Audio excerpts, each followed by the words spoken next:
Before its consecration as a Christian church, the Pantheon served as a Roman temple to honor the pagan gods for nearly 700 years.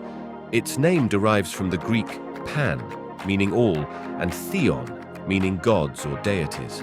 Originally commissioned by the statesman Marcus Agrippa as a temple to all the gods of ancient Rome, the first iteration of the Pantheon was built around 27 BC. However, this structure met its demise in a devastating fire in 80 AD during the reign of Titus. It was Emperor Hadrian who rebuilt the Pantheon anew in 126 AD, erecting the domed monument we see today. Hadrian's addition of the large bronze doors and the inscription bearing Agrippa's name has caused centuries of confusion over who actually constructed the current building.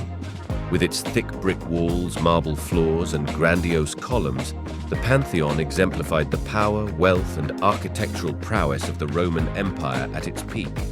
The temple's design featured a unique domed rotunda with the oculus opening at the top, an engineering marvel that still astounds architects today. For nearly 2 centuries after the fall of Rome, the Pantheon sat abandoned, slowly falling into ruin and disrepair. It was Pope Boniface IV who made an appeal in 609 AD to the Byzantine Emperor Phocas to gift him this grand pagan temple.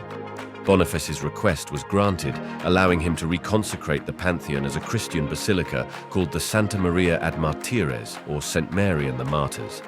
This symbolic act was seen as a victory for the Church, taking control of a monument that once represented the very pagan beliefs they had overcome. However, the conversion was not without resistance from some Christians who believed the Pantheon was haunted by malevolent pagan spirits from its idolatrous past as a multi-deity temple. Boniface had to perform rituals of purification to cleanse the site of any lingering supernatural entities. Once consecrated, the Pantheon's interior was altered, with side chapels added and a high altar installed. The statues of the pagan gods were removed, though their niches remained. Remarkably, the structure itself was largely preserved intact. The Pantheon's reclamation as a Christian church is considered a pivotal turning point in the transition between ancient pagan Rome and the Christian empire that would follow. By embracing and converting this iconic monument, the Church sent a powerful message about the new faith's dominance over the old Roman religions.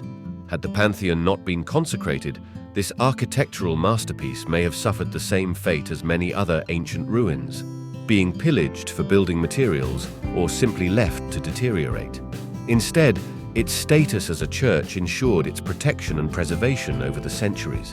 During the Renaissance, the Pantheon's perfect geometry, immense dome, and impressive feats of engineering became objects of intense study and inspiration for artists and architects like Michelangelo and Raphael. This scrutiny and admiration further cemented the Pantheon as a vital link between the ancient Roman and modern worlds. In the 17th century, the Pantheon took on new significance when the Pope designated it as a burial place for renowned artists, architects, and eventually Italian royalty. The tombs of Raphael, Annibale Carracci, and 2 former kings of Italy can be found within its hallowed walls. To this day, the Pantheon remains one of the best preserved and most astounding examples of ancient Roman architecture.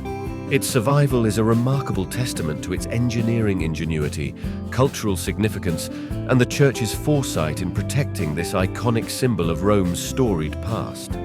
For more Roman architecture, be sure to check out this walk around a luxury Roman villa. Thanks for joining us on this tour of the Pantheon.